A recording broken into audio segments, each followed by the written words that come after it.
Welcome everyone to our long-range planning meeting. I would like to begin with the Pledge of Allegiance to the flag. I pledge allegiance to the flag of the United States of America and to the republic for which it stands, one nation, under God, indivisible, with liberty and justice for all. All right. Thank you very much. I would like a motion to enter into an open session of the Long Range Planning Committee. Mr. Johnson, and a second. Mrs. D'Orazio, all in favor? Thank you very much. I'd like to mention that Mr. Johnson and Mrs. D'Orazio are co-chairs of Long Range Planning. Mr. Corr, I don't know if you'd like to say anything to begin, but if not, we could. I think we would like to go directly to our presenters this evening. And do either of you have a preference as to who goes first? Well, to the Transportation Department, I think you're number one on our agenda, but what do you, is that okay, Denise? Is that okay? Yeah, that's fine. And I have my screen ready to go for whenever you talk. Okay, great. All right. Hi, Denise. Hi. We're glad to have you with us tonight, Denise. Thank you. Did it work? Yep. Yeah. We got it. So I put together just a brief presentation based on some questions and just general transportation information so I'll get right into it. And so transportation is guided by multiple different agencies throughout New York State and federal. So I'll touch base on some of those. My screen. So one of the questions was, what rules or policies guide the transportation we provide to students? So in North Colony, we provide transportation to all eligible students, but what does that mean? So there's many different agencies that govern the transportation we provide. So one of the examples would be New York State Education Department sets the maximum distance we would have to transport for non-public or charter schools that are outside of our district of up to 15 miles. New York State DOT, for example, sets the regulations for bus inspections, how often we inspect buses, what's included on our daily vehicle inspection reports, and, you know, just, so many laws and regulations, far too many to list individually, to be honest. What activities qualify for additional transportation? So we're able to provide transportation to almost any activity, club, sport that we can. So, you know, we always do athletic events. We do have a couple of limitations. And I'm seeing on my slide here, I missed part of it. So on my screen, I have, or on my copies, I have more. But we have a field trip request form that's available through staff resources. If you have a field trip that you would like, you open up the field trip request form, and it has, you know, different things like we don't go farther than 100 miles one way. And that's just for a couple different reasons. The fuel capacity on a vehicle, you know, taking a vehicle more than, 2 hours one way. Our buses are in great mechanical condition, but, you know, if something breaks down, that's an extreme distance that we would have to go for something like that. It's just a really long time to have kids on a bus one way, on a school bus, especially if you're taking a coach bus or a charter bus. That's a significantly different ride than what we have on our yellow buses. Time limits on school day trips. You know, we have to make sure our home to school kids are taken care of. getting to school and home in the afternoon before we tackle any extracurricular needs. We've had few trips this year. We've had a handful, mostly the midday trips that we've had this year are our special needs students. We took them to the mall, before the winter recess, and it's looking like we might be able to provide busing for an 8th grade field trip in June. So it will be nice to get back to providing those types of services. We do track the cost of every trip that we take. However, there's no real billing process that goes with it. It's just one of those practices that we've always done, just in case someday somebody asks me how much it cost. So we do track the costs of every trip that we take. How far are students expected to walk to bus stops? So we have general guidelines. Basically, the little kids, grades K through 5, are going to have a much shorter walk to a bus stop than the older students will. We ballpark it around 1/10 of a mile for the little kids and about 1/4 of a mile for the older kids, which that is actually significantly less than what some of our neighboring school districts have. So it's one of those little pieces that we're working on, like really defining for the upcoming school year. We do have a number of streets throughout the district that the students, if they live on that street, they have to come to the end of their street and to the main road in order to get to the bus stop, because there's no safe place for the bus to turn around. So we can't send a school bus up a side street and expect a 40-foot long bus to turn around in a driveway or back down a road. So every time there is a new development, we go out and we drive up and down it multiple times, taking a look at it, making sure the street's going to be wide enough, that the turnaround at the end is going to be wide enough so that we can, appropriately plan our bus routes. We just did this last week on 2 new streets in the district. So we really put a lot of work into making sure we're creating safe bus stops.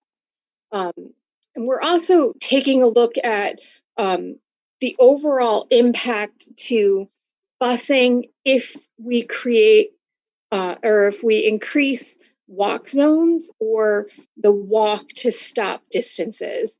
And now when we say that, we're not thinking that we're going to, jump from 1/4 of a mile to like over a mile, like, maybe a 1/4 of a mile to 4/10 of a mile or a 1/2 a mile or something like that. We're just going to take a look at the impact, because again, that's good information for us to have to like really create sound bus stops and like be really spend our money wisely. So part 2 of the question. So how far are students expected to walk to bus stops, and does it change based on the type of road they live on? Absolutely. It absolutely changes. If you're in the neighborhood over near next to Goodrich, going down Eberly into that little neighborhood, it's a very small neighborhood. It's off of a busy street. There's no through traffic. We're going to have kids come to a more centrally located bus stop. However, if you live on just around the corner on Watervliet Shaker Road, there's no sidewalk. We're not going to have you walk down 4 or 5 houses to the neighbor's house to get on there. In an instance like that, you're more likely to have a door-to-door bus stop than if you were in a neighborhood off of a main street. And so what goes into that kind of decision? So we really gauge the safety of the stop, not just for the student, but also for the bus. So that's where we make sure the road is we can get down it and out it safely. where on the road does the student live? If they're maybe the first or second house and they're the only children that live on that street, we may just anyway have them come to the corner. It's going to save us the time and the fuel and the tires and the, if you add that up times 100 little side streets, it'll eventually add up to many minutes throughout the day. The number of students needing bus service. So if it's a street that has a lot of students throughout the whole street, we might add multiple stops. Are there special needs requirements? Are we going down there for a student that requires special transportation? We also take into consideration the visibility of the stop and things like, is it on a blind turn? Are there sufficient street lights? If we do a corner bus stop, is there a safe path for the students to walk to get back and forth to the stop? What are the biggest concerns for student safety when it comes to transportation? The single biggest safety concern that we have is the behavior of students on the bus. So generally, as a rule, we have very well-behaved kids on our buses. I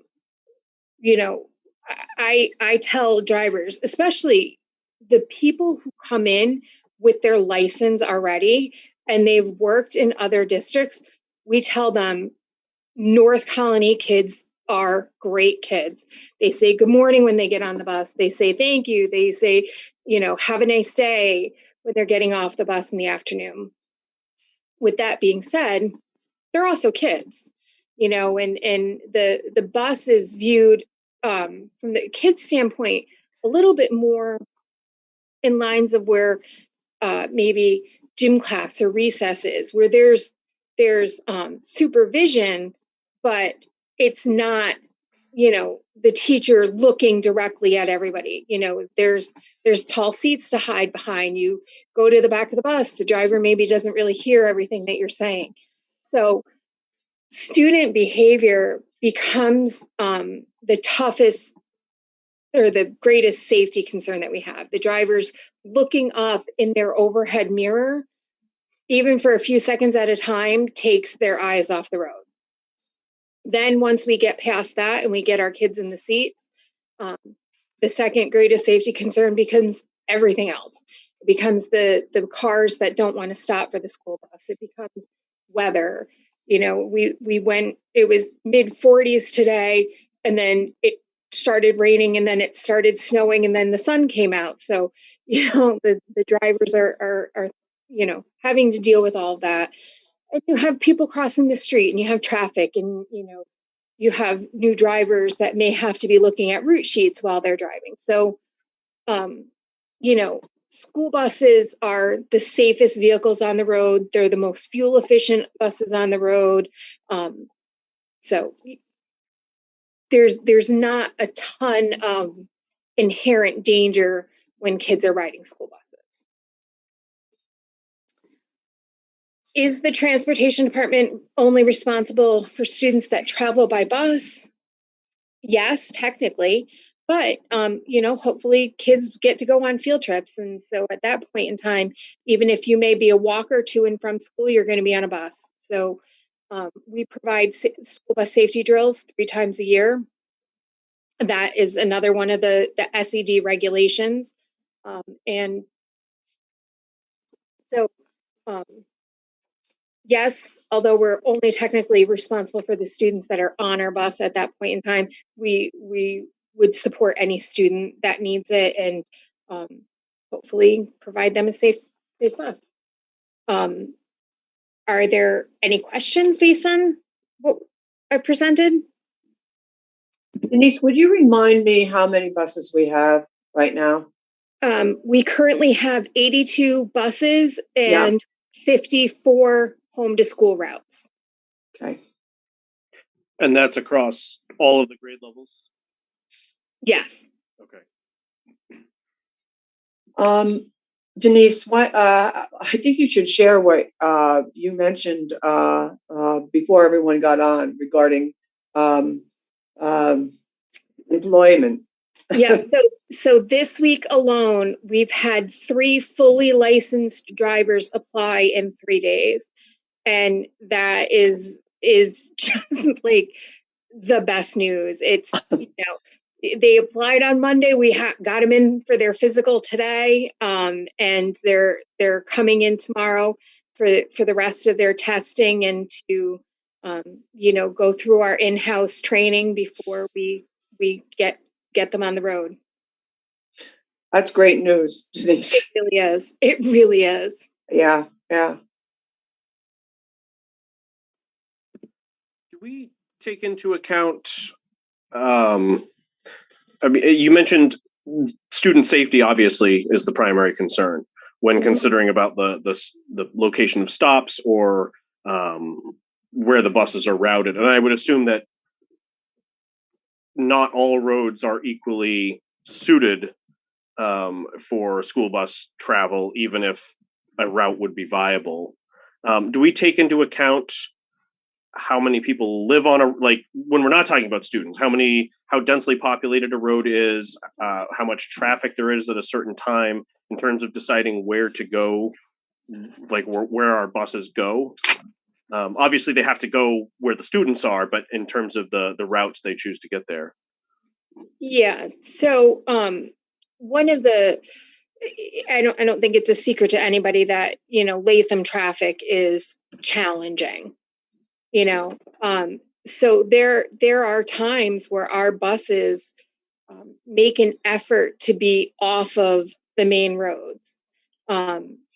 Instead of traveling north to south on Route 9, they might go Delator to Swatling to Miller to get to the other end of the district, as opposed to just going up and down Route 9. So, yes, we absolutely take that into consideration. And, for the most part, when it comes to bus stops picking up and dropping off, we may have to go past, or we may have to go down a street that doesn't have any students living on it, because that's how you get from point A to point B. And safety is always our main focus, but we also have to be efficient in our routing, because we have to get kids to school, we have to get kids home, and have to get to the next school to pick up the next group of kids. Okay. Do we have capacity? And I know when I asked a number of these questions, I did want to distinguish between how things have been the last couple of years and how they would be in a so-called normal year when the capacity of the buses are higher and so on. But do we have the capacity in a normal year to do a run, say, from the high school or the middle school to the public library or other places where students? I guess where I'm trying to go with this question is, I seem to remember several years ago there was discussion about the amount of student parking at the high school. And I don't want to put words in your mouth, Mr. Corr, so if I misquote you here, I apologize. But I remember you mentioning that we do have a public transportation option available, and that's our transportation department. And I know that, and I very much applaud that attitude. I'm very much behind that. But I know that there are students who have after-school jobs, who have childcare obligations for younger siblings who may not necessarily live in the same house where they do, or other activities. And so anything that we can do, like I know we provide a late bus for students who are after for activities. I'm just wondering if there's been any, and this is way outside the box, but if a number of students have after school jobs at the same location, do we reach out to them to find out where they might, like if we could have a run to, I don't know, Latham Circle or something like that, or Latham Farms, if that's where a bunch of students end up going in order to take, 10 students, out of the parking lot, or something like that. Is that something that we would consider in a normal year if we had the capacity to do it? And how close are we to having the capacity for something like that? So I can answer that. So the the practice had always been students in middle school and high school have the ability to ride another bus so long as there is room. And there's 99% of the time there's room on another bus for them to ride. So you have a student, and then they can get off at other existing bus stops. So say you have a student that goes to the high school and they work at Stewart's on Route 9 or something like that. They can take that neighborhood bus and get off at the stop that is closest to their employment. So that's something that we already do. We in the past have had afternoon bus stops at the library because we know a number of kids go there. In previous years, we have allowed students with a bus pass, so written permission from the elementary school students with written permission from their parent to, go to their friend's house that afternoon because their parent isn't going to be home or something along those lines. So that's something that we've done in the past and something that we would anticipate doing in the future. Do we anticipate publishing those routes? Like, No. I don't know how static the routes are day to day, but if I'm a student with that after school job at Stewart's, but I live in the Bout Hills district, how do I know which bus to take? So what we do now, right now in the afternoon, high school students are allowed to ride home on middle school routes. And we keep an updated Google Sheet that's shared with middle school, high school administrators and support staff, so that at any given time they can look it up. But what happens more often is they go to the first bus that they see in line and ask, what bus goes to Taft Avenue, and we look it up for them. Okay, and the students, do the students know to do that if they have that need? Okay. Yeah, they do that every day. But Sam, I think you make a good point in the sense that it wouldn't hurt, and this is not necessarily on Denise, but it wouldn't hurt for us to put up someplace and say, look, if you're working at, and I think our counselors would know where, a lot of kids are working and like, it wouldn't hurt just for us to advertise to students that, hey, this is an option for you. Right. You can take a school bus to work here. Yeah. I think naturally they are like creatures of convenience. And if they're able to drive, they're going to drive because that means they don't have to worry about getting home. But well, and it's fun, right? Yeah. It is. But as Ms. Town pointed out, the school bus is by far the safest option. Right. And nobody likes Latham traffic, and more students on buses means fewer people in cars, or fewer parents in cars. Yes. So those are all good things. Yes. And our late bus routes are published. They're from my understanding, they're printed out in the hall offices at school. The middle school stops are not, because those are student stops. So that always makes me a little leery of publishing that too much. But late buses are listed by the streets in the area that they cover, not specific bus stops that are attached to specific students. Okay. My last question, at least for now, was that you mentioned that student behavior was one of the biggest concerns. Who's responsible for that? I mean, I would assume that you want the driver largely focused on driving. Does that get then, if there is a problem, does that just get referred to the administration at the school where the student attends? Yeah, so the driver, hears something going on behind them. They, look up in their mirror and, Joe's stealing my backpack. Driver's going to say, Joe, leave her backpack alone, and that's, most of the time that's enough. Sometimes, the driver, if it's more than that, or if it continues, the driver will pull over in a safe spot and park the bus, and then stand up and say, okay, whatever the situation is, address it there. If that doesn't solve the problem, some drivers are very comfortable talking to parents at bus stops, saying, hey, I had a problem this afternoon, so-and-so wouldn't keep their hands to themselves. Some drivers are not as comfortable, or we just don't see parents at the stop. So then they have the ability to submit a referral. The referrals get sent directly to administrators at school, and then they talk to the kids from there. There's times where we have a bus getting ready to pull in, and they give us a call, and I'm pulling into school. Can you have somebody meet my bus? And we call over, and I had a conversation with Miss Diedrich today about she was going to get on a bus and move a student around, and that's what they do. They have the ultimate decision as far as something like that goes, because that's student discipline. That's certainly not something that our department is. We don't handle student discipline aside from a immediate, like, hey, knock it off, keep your hands to yourself type of thing. Okay. Thank you very much. You're welcome.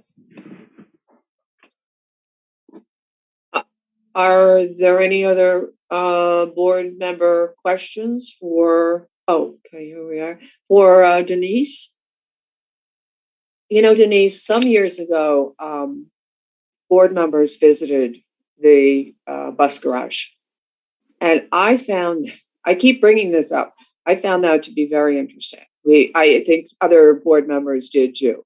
Just to see the scale of it, just to talk to some of the maintenance people, to talk to some of the bus drivers. So I think sometime in the future, and not certainly next week, it would be fun for newer board members to have that same kind of experience. I don't know whether I'm exaggerating how special that was, but I've always called it kind of spiritual because I love buses and I love school buses. But I think that would be fun.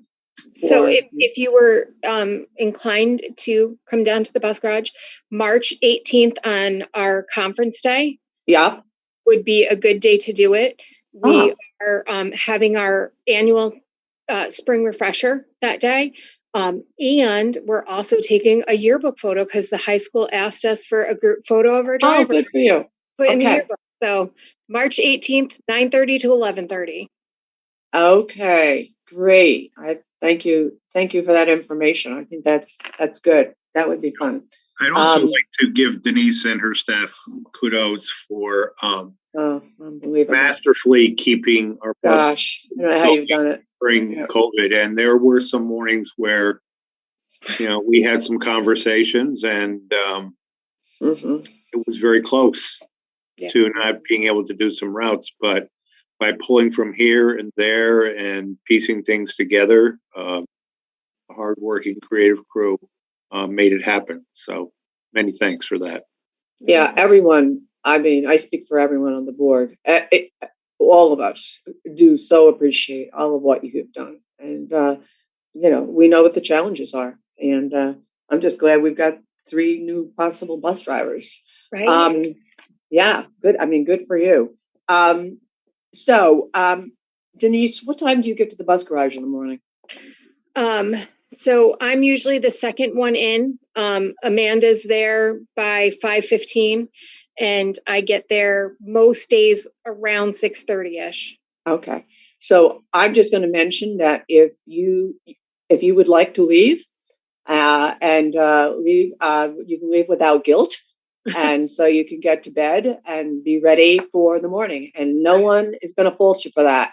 And sincerely as I can, express, Thank you. Go to bed. All right. Thank you very much. Good night, everybody. Thank you very much, Denise.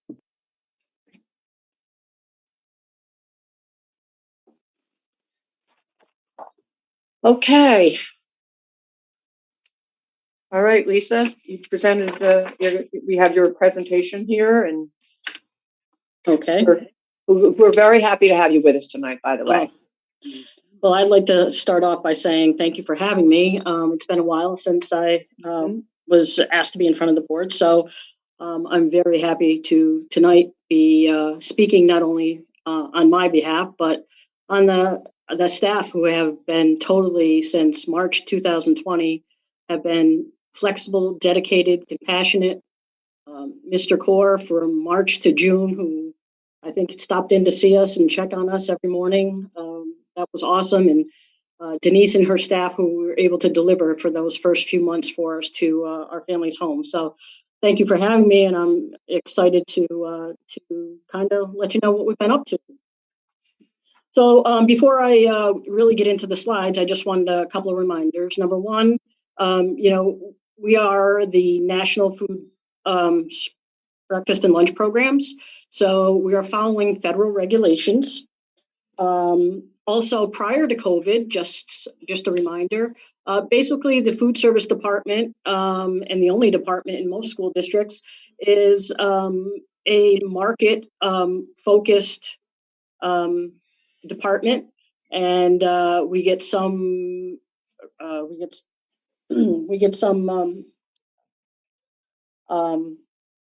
so we're market driven. We get some reimbursement from our state and federal governments, and for the most part, and I pride myself on trying not to get have to take any funds from the general fund.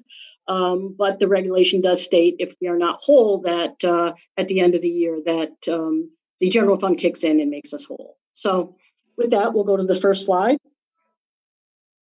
So what I hope to, again, just like Denise, is some of the questions. So it kind of jumps around a little bit. And we're not going to get into a whole bunch of history of school meals or the meal pattern, but I did want to go over it. So we'll just go over a little bit of what the regulations are, what programs were available for us to use this year.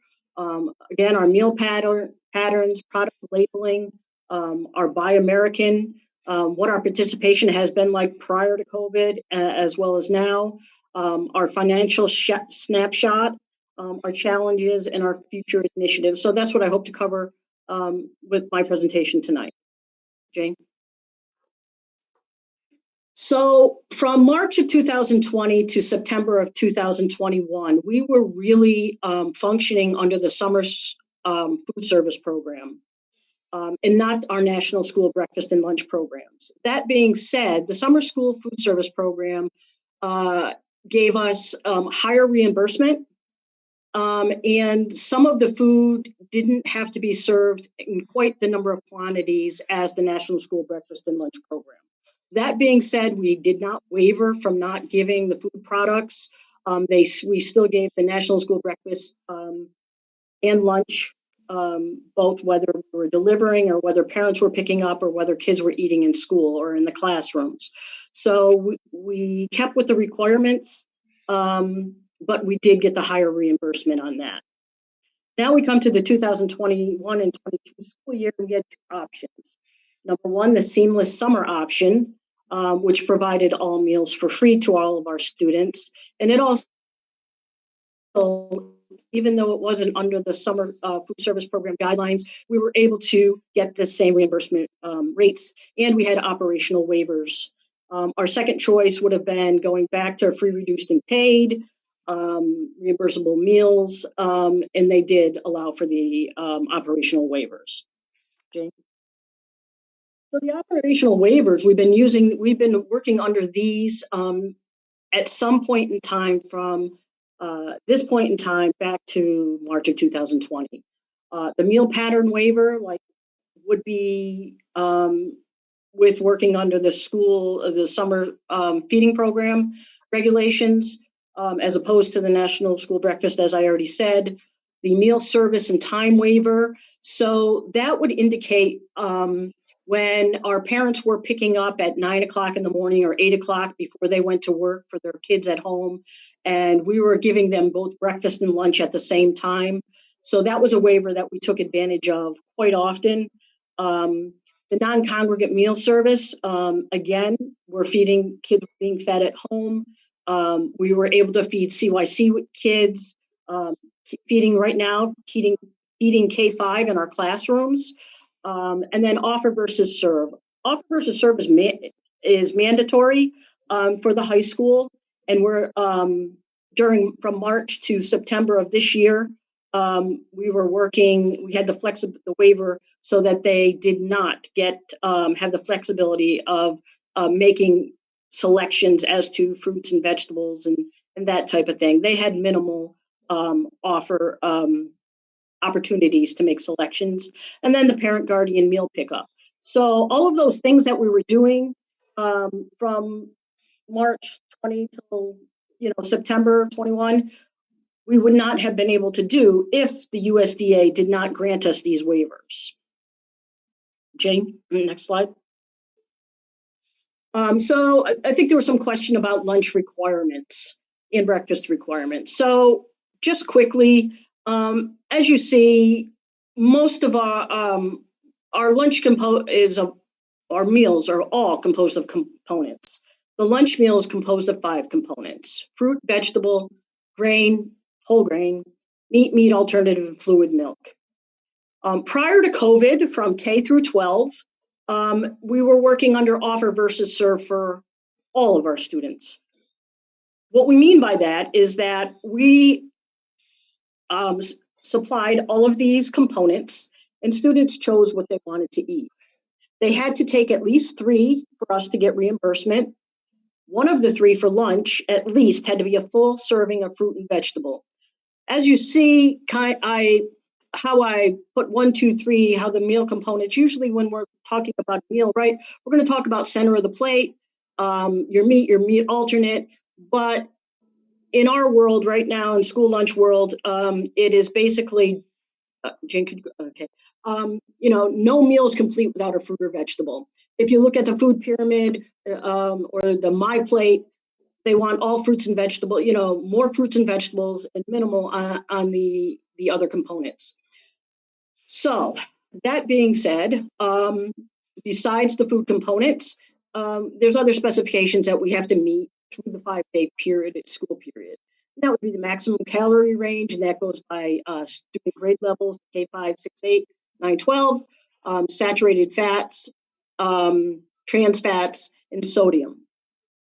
The same type of thing happens at breakfast. They have to have a full portion of fruit or vegetable, and then followed by grains, at least 2 grains. They have to have 3 components and fluid milk.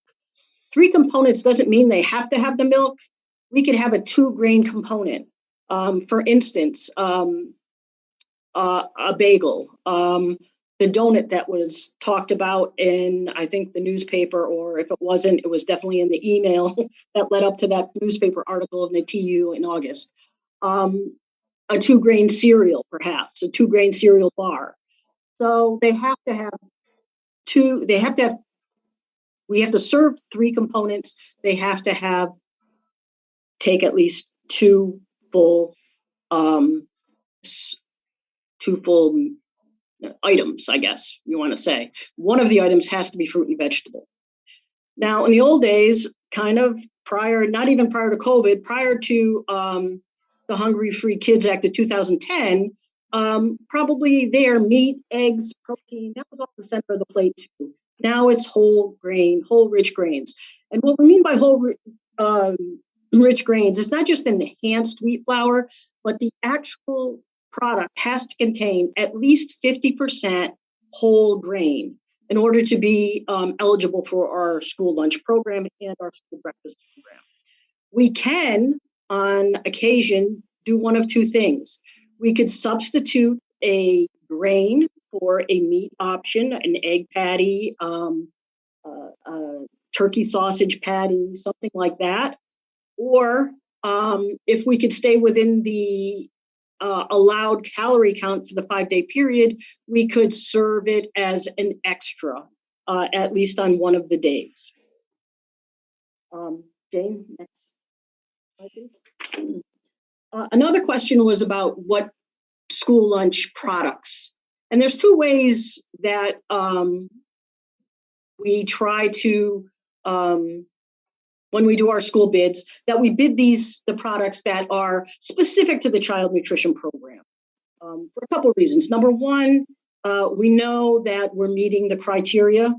Number two, we know that they contain either the whole grain and they're limiting the sodium and the fats already, and that type of thing. So one of them is that a manufacturer could pay the USDA some more money and they could get a child nutrition label.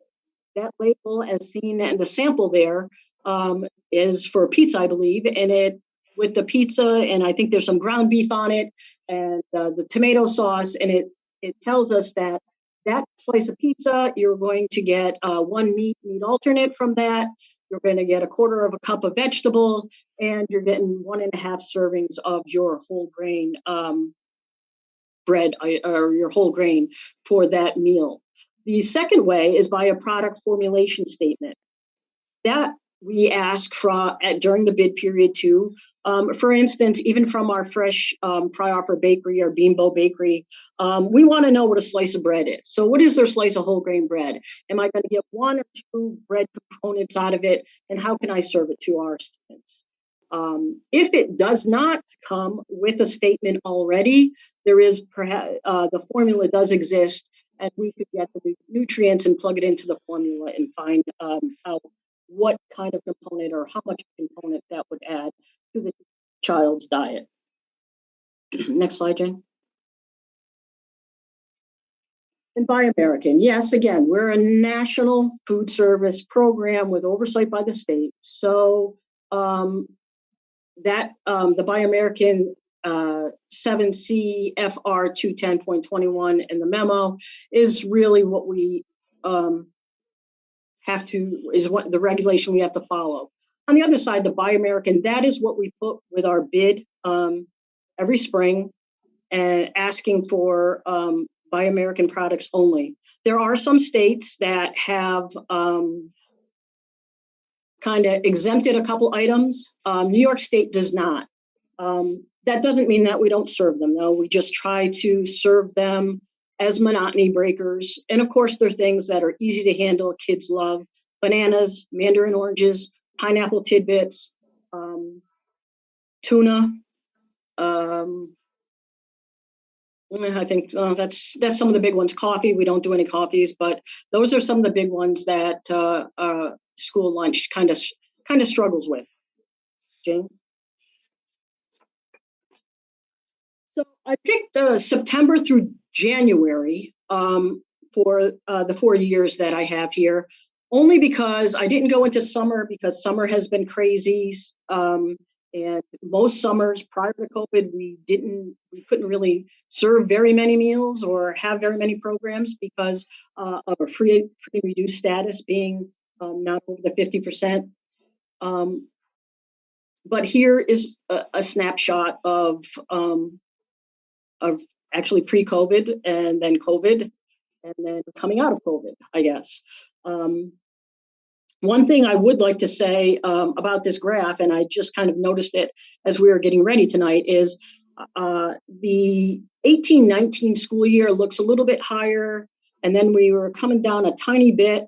And the reason for that is that I did not pick up on, and I could have put another year but we were doing Albany County BOCES at that point in time, both Maywood and the Albany campus.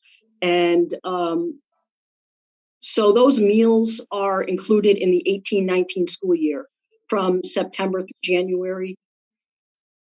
The other thing with that is not only were we providing services to them, but they were community eligibility, which means that children that were attending those schools were 100% free. So everybody was eating for free at those two schools. So that's why there's that little blip a little bit. And then it goes down a little bit. And then we get right into COVID, where we were doing some good stuff and then it happened. So now look at, we're going out of our mind, tell you the truth. We are doing our breakfasts are 193% more than we were doing last year. Our lunches are 154% over what we were doing. Our staff is extremely limited. We're hanging on by a shoestring in most cases.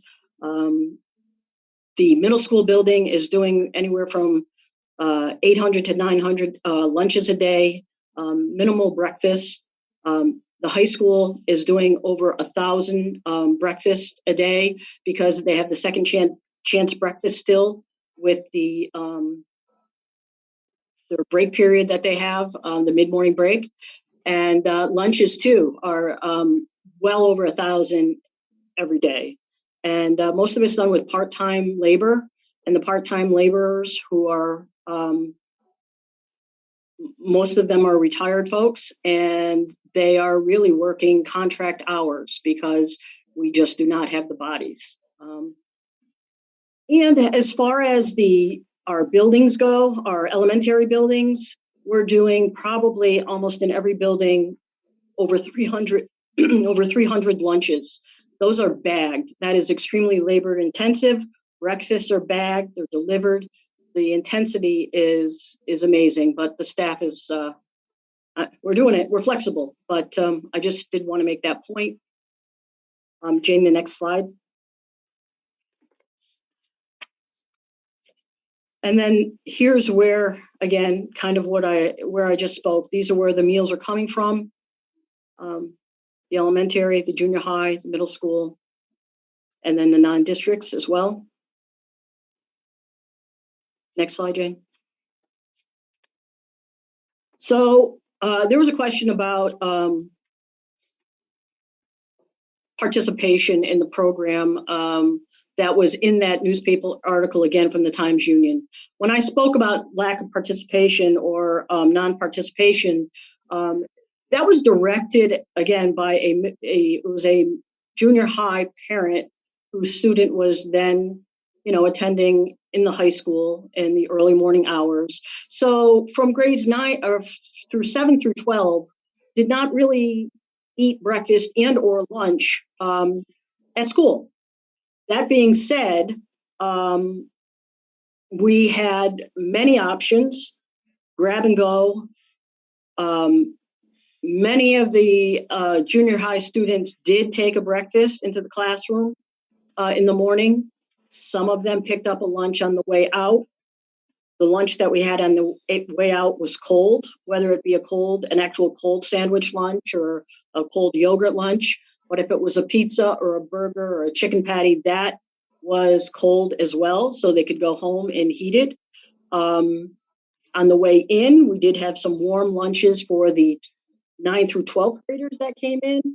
And we were there again at 4 o'clock in the afternoon with breakfast and lunch if anybody wanted them for their day off when they came in every other day.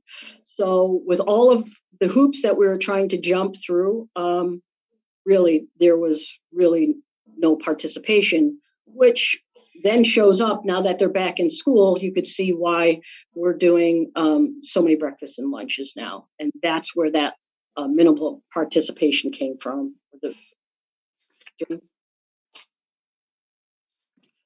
I think there was a question on reimbursement rates and how they kind of some little historical data. So that's why I included this slide. I guess one thing I should say, during the 1920 school year, our paying students, which are most of our students usually, the elementary was paying $1.90 for breakfast, which was lower than the federal reimbursement. And they were paying, I believe, $2.90 for lunch. And our middle, at that time it was junior high and high school, we're paying $2.15 for breakfast and $3.15 for lunch. Jane. And then here's a little bit of a financial over the years here. I will say that the 16-17 and the 17-18 are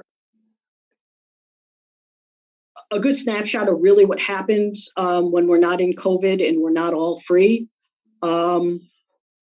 And we hold our breath to hope we're on the positive side. And, most of the time it comes out that way, or we're supposed to be non-for-profit, but that's a little bit of a slippery slope, because in order to keep our equipment functioning, to order new equipment, to be able to cover the contractual wages and whatever else, to keep the drains running free, to clean the vents for our hood systems. We have to make money, or else we're going to have to pull that money from the general fund. So, we do want to see a positive bottom line. During the 18-19 school year, again, as I said with meals, that's when we were working with the Albany BOCES. So we did have a profit that year, quite a big profit, which we in turn used in the 1920 school year, because we had to buy a new box truck and a new food service van for delivery. So it was great that we had that one year with Albany BOCES. Although that was an awful year. I believe during the 1920, during COVID, from March to June, we served approximately 60,000 breakfasts and lunches, and we thought we were doing a great thing. I think in January, just January alone, we served over 80,000 school lunches. So that wiped us out, obviously. That being said, we did have a comeback last year, even without 7 through 12 eating. Much of that was, again, because it was free, the higher reimbursement, and the fact that we had many staff members that did not come back. And that, again, were the people that are working extremely hard and doing multiple jobs.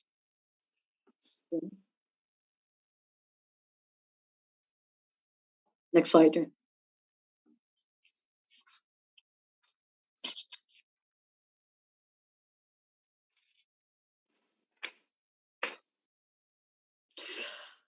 So challenges, staffing, again, I already talked about packaging meals. We have had postings up since September district-wide. I don't think that I've had one person come in from any of the district-wide postings. The couple of people that we did get from Indeed. So that is, and not only that, much of our staffing, again, is part-time. Our part-time wages at $13.71. I know that Sonic and I think Taco Bell are offering $16. And I think there's some other fast foods that are going up as far as $20, depending. And you could tell, tell them what shifts you really want to work. It's no longer, we need you then. It's like, when can you work? And that's when we'll take you.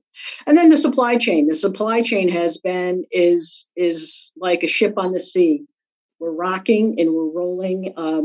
Some days we have cups and lids for food items like macaroni and cheese. Other times we don't.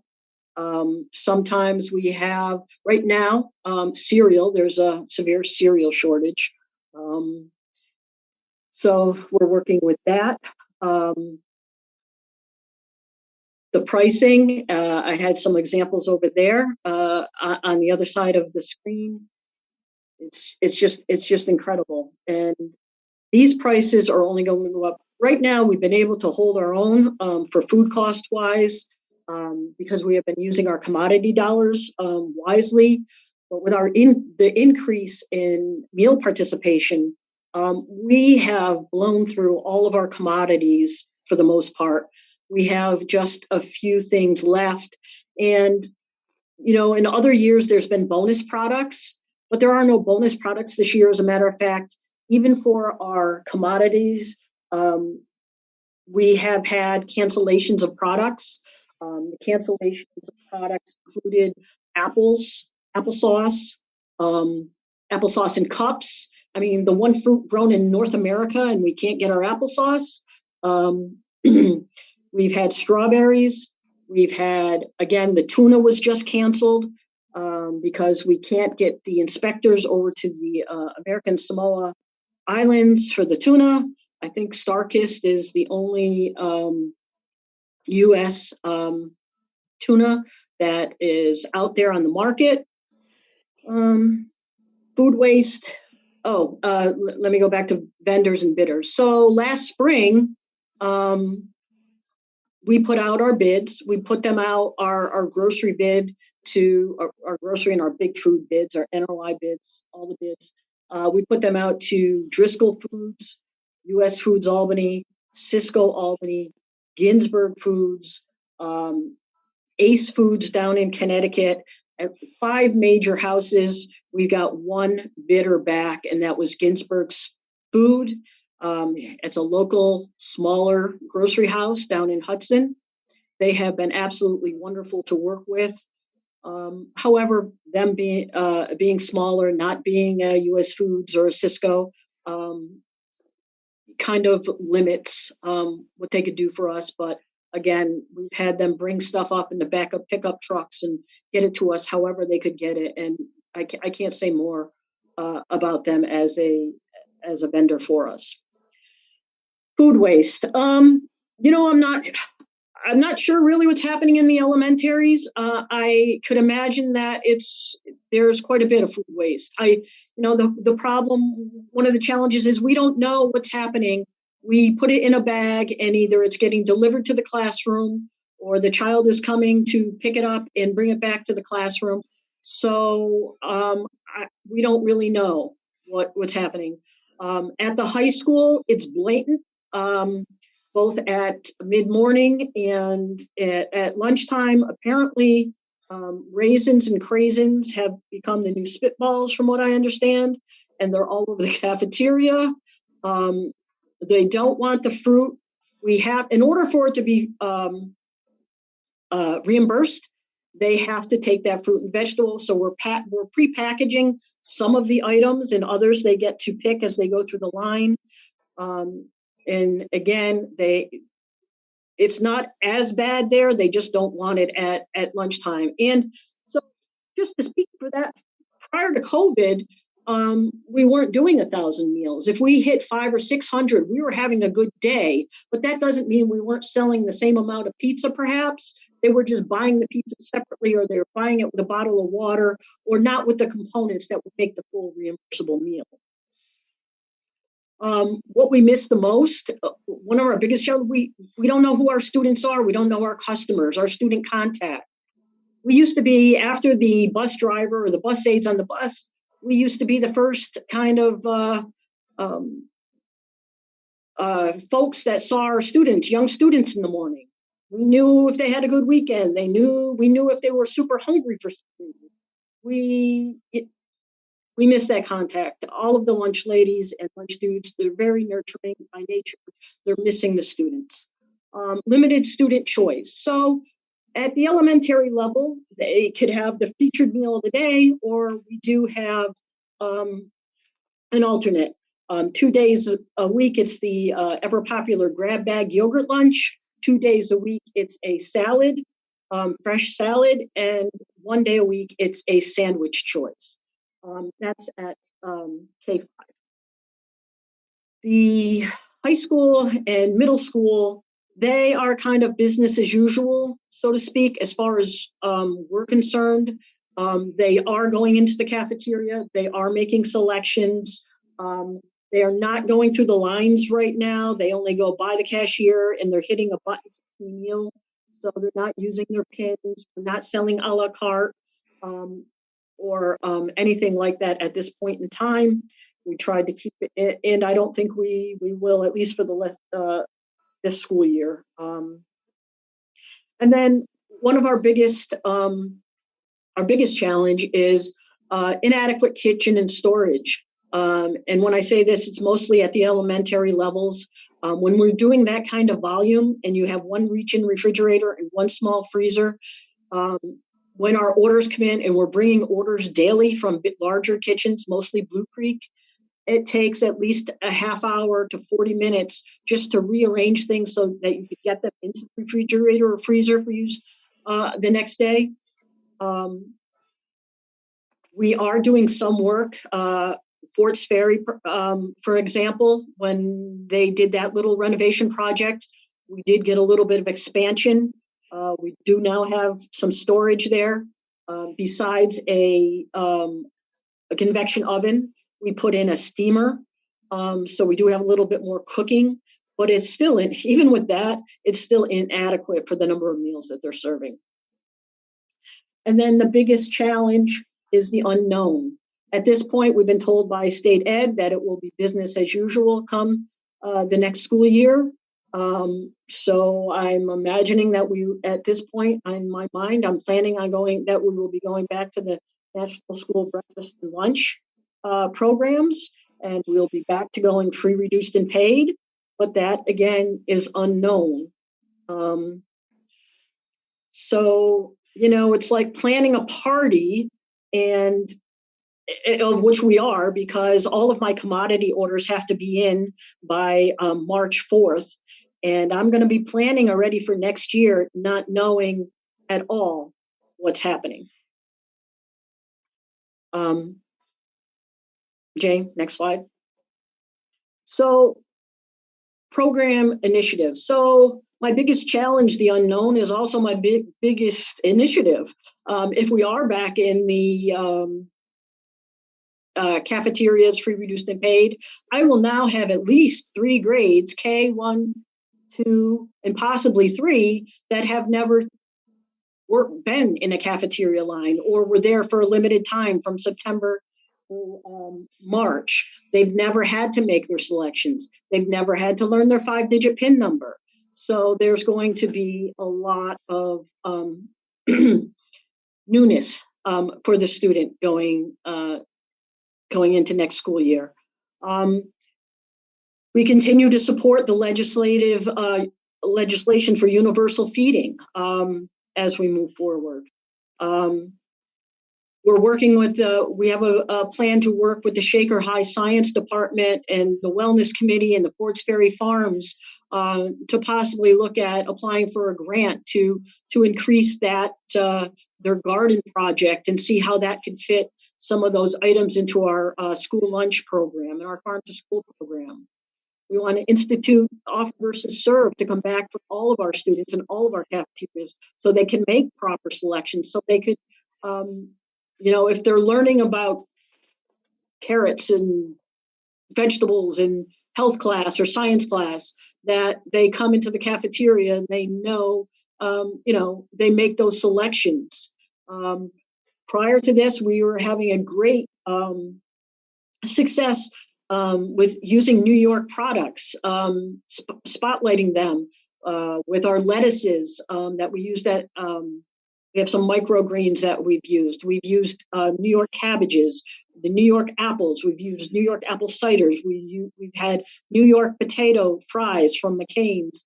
McCain's was a partner with New York State, and out in the western part of the state, they produced a potato that was just for New York's schools and created a New York French fry. We've had New York beef hamburgers. We've had mushrooms, I don't know if I said that, and zucchinis. So we had this good program going, and it kind of fell to the side with all this COVID stuff. And then, I'd like to work as we look at different projects in different schools. Specifically, I know that the high school will be on the table soon. That picture over there, I would love to see a little, instead of those hole in the walls, but possibly somewhere in the high school, a little kind of bistro, cafe type thing, not with coffees necessarily, but with maybe a coffee with a milk product, with fruit shakes, with using yogurts and yogurt bowls and trendy things that kids, that would bring the program back into something that the kids would like to see in the future. So those are some of the things. There's many more. Thank you actually for approving of my assistant director. I'm excited to see what kind of applicants that we have. In my mind, I'm going to get somebody with culinary experience, and we're going to do some more scratch cooking, or I'm going to get somebody, a dietitian who wants to work with the wellness committee more and the nurses, and bring some, one of my goals has always been to do some field trips, not necessarily just tours through the kitchen, although depending on the grade level, but have them participate by making their own little smoothie and measure things out. And it could be a math class and a science class. There's so many things that we could do, that we could be, part of the school district, or the, I shouldn't say the school district, part of the academics more than we are. I see the cafeteria as a living, breathing lab that many of us don't take advantage of. So those are some of my program initiatives. So any questions? But just these pictures, I mean, really my biggest goal, my biggest initiative before we get to any of that will be getting rid of these brown 5-pound bags that are, that's Southgate Kitchen, getting ready for a meal, and then getting back to, one of the meals there where we're scooping our soup and we had fresh salad and fruits and milk. So any questions? I'm sorry, I got a lot in there, but. Well, first of all, I thank you very much for taking the time. I think school lunch is something that we've all experienced at some point in our lives, and it's just the amount of complexity and the challenge that you have dealt with and continue to deal with day in and day out is mind-boggling. And so thank you very much for your continued work and effort, but also for taking some time to explain it to all of us. I definitely appreciate that. I did have a couple of questions. That one got answered. So you mentioned the reimbursement rates for students versus the amount that we were charging. I mean, again, this year everyone is eligible, but the amount that the students pay, and that it was a little bit less that the students pay. I think you mentioned like $1.90 versus $1.99 or something like that. Does that difference help offset the other costs of the program? Well, no. Really, what offsets the cost of the program during normal times would be the a la carte sales. Okay. So, and so those are things that don't necessarily form a component of a lunch as far as the government is concerned, but that the students actually want to eat and are willing to pay for. Correct. And that's mostly the high school. But yes. Okay. And then the idea that the program should be sort of self-supporting financially, is that from statute, or is that more of a tradition, or is that a policy?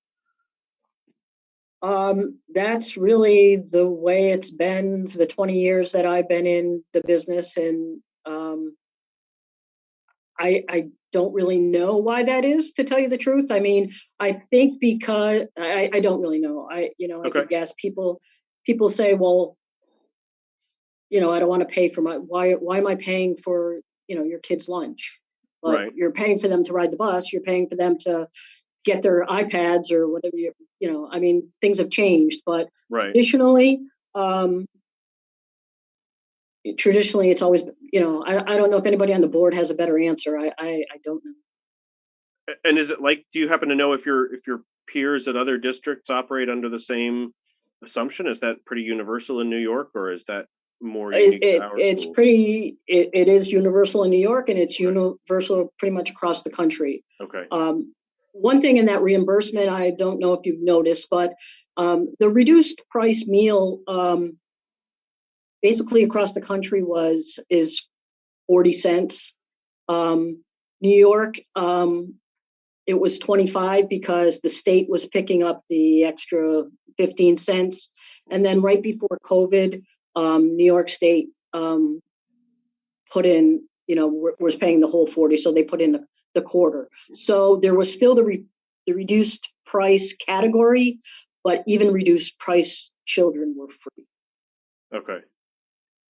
So, and also just on that reimbursement too, just because of everything that's going on and the rate of inflation and such, that we are starting January. I had 2 price reimbursements there. We did get a bump in reimbursement starting January 1st of 2022.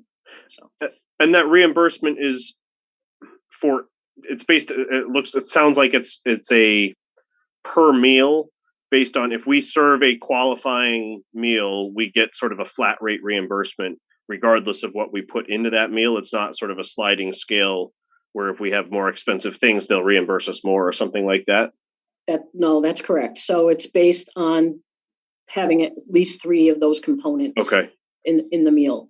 The other thing on that chart is that we do get a commodity reimbursement based on every meal sold, whether it's free, reduced, or paid, but only at lunch. So you'll see that I think it's like 39 cents now.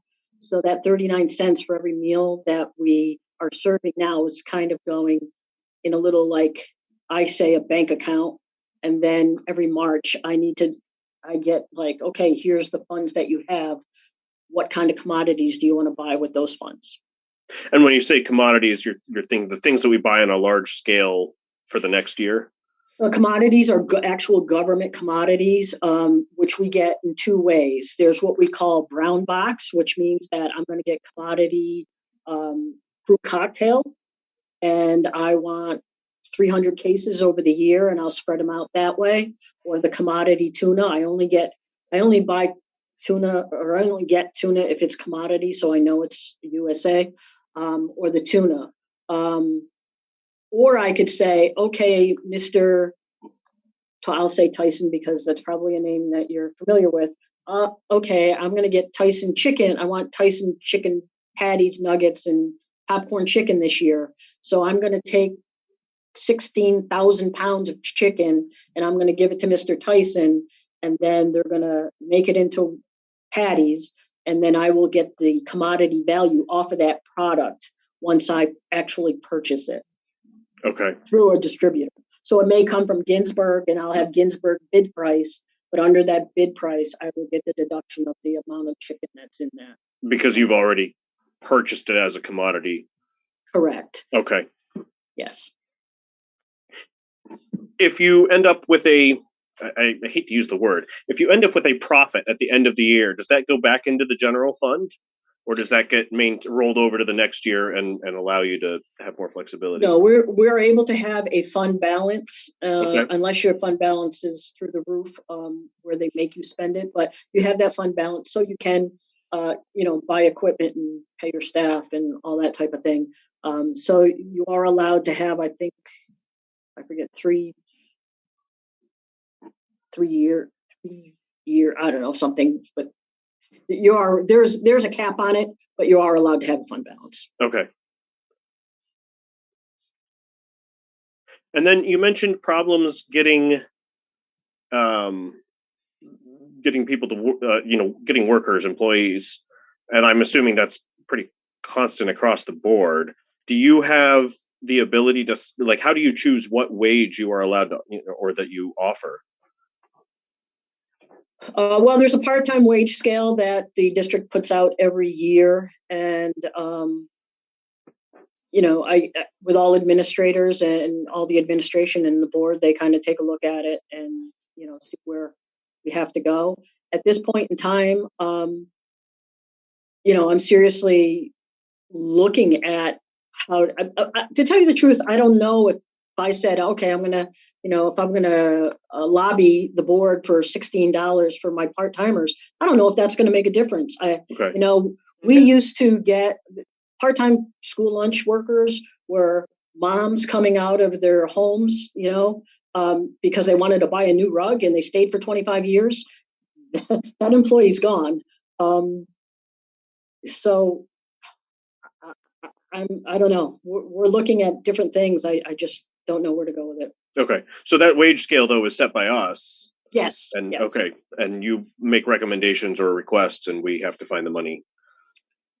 Yeah, I mean, it's tough. I just took a look at it actually today in preparing for this. And, one of the biggest complaints, and I'm getting it a lot lately, is my folks are feeling it. They're overworked and underpaid. And like, I do see that when we're looking at this, and maybe there was so much going on, I didn't catch it, but noon aides are making $15 an hour. And to my employee, standing in the cafeteria with their arms folded, and my people are hustling for $13.71. So again, it's their vision or their what they think. But so I think we do have to take a little bit, kind of, but I do see that custodial workers are $13.71 and some maintenance workers are $13.71. So they're not the only ones, at least on the scale that I saw, unless there's been some, changes that I don't know about. But it's hard. They're looking in the mirror, so to speak, and they're not liking what they're seeing. So.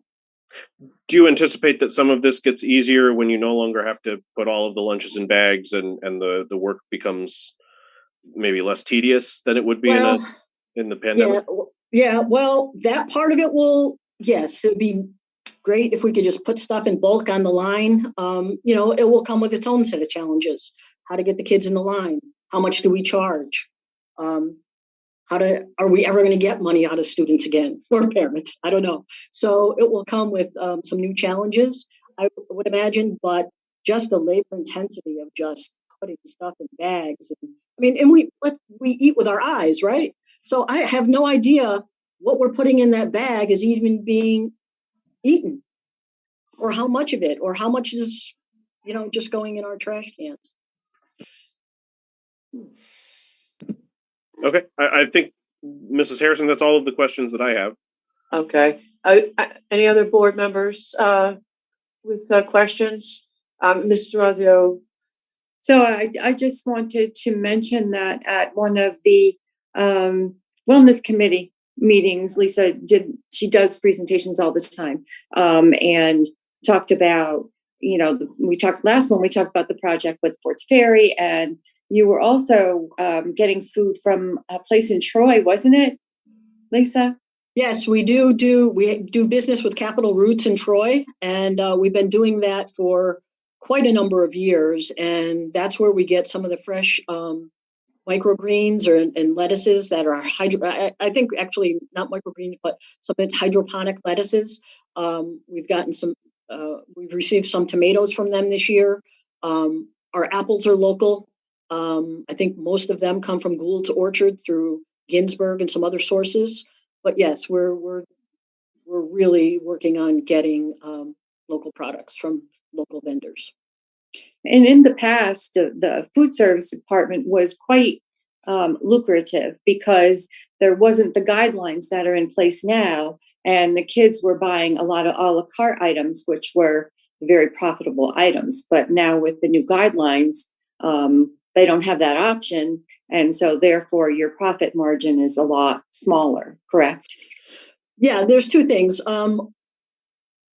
Yes, because there are, even prior to COVID, there was still a la carte, but there were nutritional requirements put on those items. So they couldn't get a bag of 1 ounce chips that were nice and salty and greasy, but they could get baked chips. And so, they couldn't get fries a la carte. We don't have deep fryers in any of our kitchens. So some of the foods that they traditionally purchased a la carte, they no longer purchase. So as we went through the years, if I was to graph that out, you would see the decline in the a la carte sales, which, again, like you say, reimbursed our total program. As well as I think at some point the board used to give, I think prior to me getting here, used to give some kind of a subsidy at some point a little bit to get some projects done, but Mhm. yeah, but we aren't doing that anymore either. So, And then I was just wondering, because we have the CEIP program, the Career Exploration Program for our high school kids, if any of them participate in that in your department, or is it not feasible because of the scheduling would be an issue? I don't know. We work with, we've worked with some of the 18 to 21-year-olds. And we work with some other programs for some of the more challenged students, but I don't believe that anyone has ever approached us with that program. Doesn't ring a bell. Okay, thanks. I think you've worked with interns from maybe a local college. Yes, we do. Yearly. That's a great opportunity with Russell Sage. Yep. That's Right. a great opportunity for them. Are there any other questions from the board? Yeah. Oh, Sandy's down there. Hi. Sorry. Yes, I joined in. We're in a hotel in Nashville now. So Lisa, you mentioned Capital Roots, and that rings a bell because I've been doing some work, volunteer work at Honest Weight Food Co-op, and I know Capital Roots is something that they do work with. And one of the missions of Honest Weight is to focus on local, locally grown and sourced items. So I don't know if that's, if schools can tap into that resource if you've tried it and that they're busy selling groceries and they can't deal with schools. I was just curious if you'd done anything with the Honest Weight Food Co-op. We haven't yet. I didn't know it was an option, but certainly we could. That's something that we could look into. Absolutely. Yeah, I don't know if it's an option, but I know, like they are very locally sourced, focused, and organic, and it just seems like some of the things you're talking about aligns with what their mission is as well. That's great. Maybe we could at least have them come to our wellness committee and Oh, absolutely. Honest Weight would be a great resource for wellness. That's terrific. Great, thank you. Sure. I will say one more thing is that in Kathy Hochul's State of the State, she talked about one of her moving the child nutrition department from the state education department to New York Ag and Markets. So we're quite interested in that a little bit because we deal with food and they deal with food, and we'll have to see if it really happens and what it does for us. But it's quite interesting that was one of her points or one of her goals in her State of the State. So, anyone else? Any other questions? This has been a very informative evening for us, Lisa, and you've presented ideas that we'll be thinking about as we move into budget season.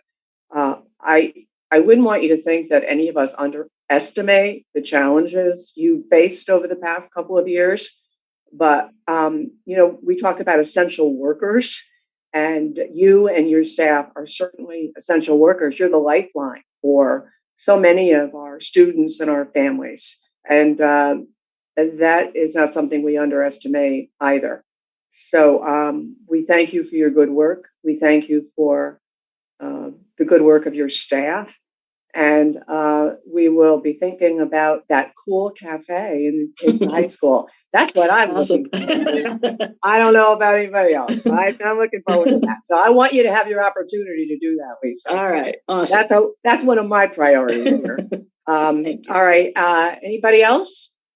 Okay. We do appreciate your being with us. And I know you have an early start tomorrow as well. So I will take a motion to leave long-range planning and adjourn. Mr. Johnson and Mrs. Pangburn coming to us from Nashville, and all in favor. Thank you very much. And again, thank you, Lisa, very much for your Thank you. presentation. Thank you, everybody. Thank you very much. Good Good night, night. everyone.